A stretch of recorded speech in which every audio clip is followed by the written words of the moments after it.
ഏഷ്യാനെറ്റിൽ സംപ്രേഷണം ചെയ്യുന്ന ഒരു പരമ്പരയാണ് കാതോട് കാതോരം. രാഹുൽ സുരേഷും കൃഷ്ണേന്ദു ഉണ്ണികൃഷ്ണനുമാണ് പ്രധാന കഥാപാത്രങ്ങളായി പരമ്പരയിലെത്തുന്നത്. കാതോട് കാതോരം സീരിയലിലെ താരങ്ങൾക്ക് ഒരു ദിവസം ലഭിക്കുന്ന പ്രതിഫലം എത്രയാണെന്ന് നോക്കിയാലോ. രാഹുൽ സുരേഷ് താരത്തിന് ലഭിക്കുന്നത് 7,000 രൂപ. കൃഷ്ണേന്ദു ഉണ്ണികൃഷ്ണൻ താരത്തിന് ലഭിക്കുന്നത് 6,000 രൂപ.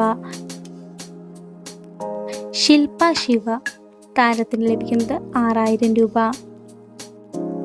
ആനന്ദ് തൃശൂർ താരത്തിന് ലഭിക്കുന്നത് 6,500 രൂപ.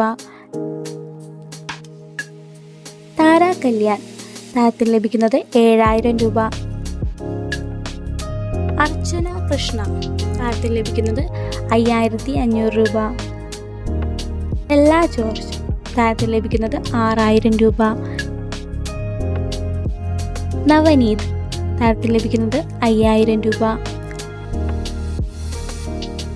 അഭിലാഷ് താരത്തിന് ലഭിക്കുന്നത് 5,000 രൂപ.